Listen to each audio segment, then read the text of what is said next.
మీ ఊరికి వస్తా, మీ ఇంటికి వస్తా అని సవాళ్లు చేసిన ప్రభుత్వ విప్ కాల్వ శ్రీనివాసులు జీడిపల్లికి ఎందుకు వెళ్లారని వైసీపీ నేత ఎమ్మెల్సీ శివరామరెడ్డి ప్రశ్నించారు. హంద్రీనీవా ప్రాజెక్టుపై చర్చకు సిద్ధమంటూ కాల్వ శ్రీనివాసులు చేసిన సవాల్ను శివరామరెడ్డి స్వీకరించారు. గతంలో ఎన్టీఆర్, చంద్రబాబు 2 సార్లు శంకుస్థాపనలు చేసిన ఉరవకొండ ప్రాంతంలోనే ఈ ప్రాజెక్టు గురించి చర్చించాలని ఎమ్మెల్సీ శివరామరెడ్డి సూచించారు. అయితే ఇవాళ కాల్వ శ్రీనివాసులు జీడిపల్లికి వెళ్లి అక్కడ చర్చకు రావాలని చెప్పడంపై శివరామరెడ్డి తీవ్ర విమర్శలు చేశారు. కాల్వ శ్రీనివాసులకు ఏం చెప్పాలో తెలియకనే దీనిని తప్పుదోవ పట్టించడానికి జీడిపల్లికి వెళ్లారన్నారు. హంద్రీనీవా ప్రాజెక్టు వైఎస్ రాజశేఖర రెడ్డి హయాంలోనే పరుగులు తీసిందని, గత కాంగ్రెస్ హయాంలో జిల్లాకు నీరు వచ్చిందని శివరామరెడ్డి వ్యాఖ్యానించారు. 2 సార్లు ముఖ్యమంత్రి అయిన చంద్రబాబు ఆ 9 ఏళ్లలో ₹1 కూడా ఖర్చు చేయలేదని మరోసారి ఉద్ఘాటించారు. ఈ 5 ఏళ్లలో వైఎస్ జగన్మోహన్ రెడ్డి 6300 క్యూసెక్కులతో కాలువ సామర్థ్యాన్ని పెంచేందుకు టెండర్లు కూడా పిలిచారన్నారు. కానీ ఇప్పుడు కాలువ వెడల్పును తగ్గిస్తూ లైనింగ్ వేస్తూ జిల్లా ప్రజలకు తీవ్రమైన ద్రోహం చేస్తున్నారని శివరామరెడ్డి విమర్శలు చేశారు. మీరు వస్తారని మేము ఉరవకొండలో వెయిట్ చేస్తే మీరు జీడిపల్లికి పోతే ఎట్లా? మీరు జీడిపల్లి కాదు, మీరు ఏమన్నారు, నా ఇంటికైనా వస్తా, నువ్వు యాడికి చెప్తే ఆడికి వస్తా. కాదన్నా, నువ్వేం చెప్పినావు? ఈడ ఏర్పాట్లు కూడా మిమ్మల్నే చేయండి, ఉరవకొండ శంకుస్థాపన చేస్తాం. మీకు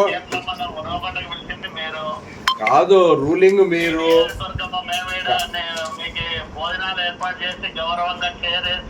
మేము కూడా భోజనాలు ఏర్పాటు చేసాము. భోజనాలు ఇక్కడ కూడా ఏర్పాటు, ఈడే ఉరవకొండలో అందరూ తింటున్నారు. మెచ్చు వాళ్ళు కాదనా, ప్రజల సమస్యలు తెలుసుకోవాలనుకున్నప్పుడు వాస్తవాలు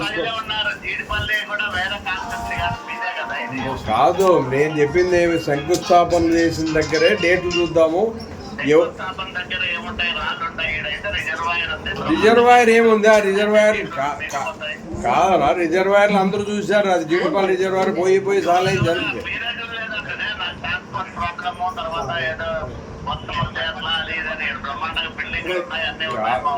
మేము ఇక్కడ ఉరవకొండలో మీకోసం వెయిట్ చేస్తున్నాము.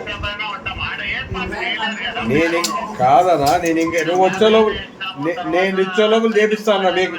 మీకు షామియానాలు కావాలి కదా, నేను అర్ధగంటలో మీరు వచ్చి కాదనా, మీకు షామియానాలు కావాలి కదా.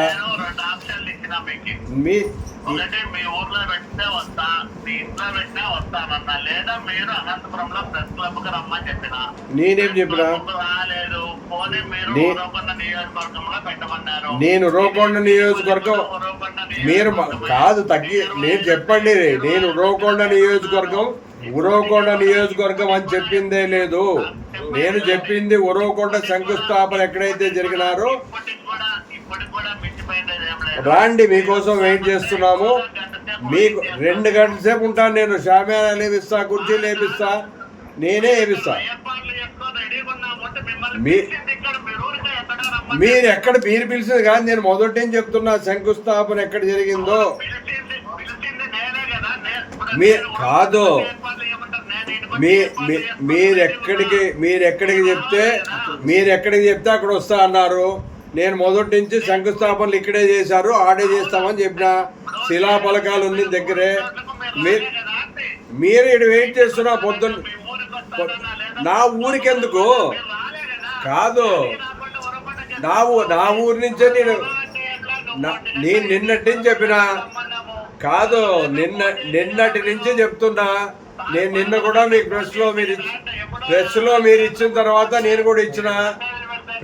ప్రెస్లో మరి బహిరంగ చర్చకి అంతా పబ్లిక్ కూడా సుమారుగా వచ్చారు. వాళ్ళు కూడా బహిరంగ చర్చనే పెట్టించినాము. జీడిపల్లి ఎంతమందికి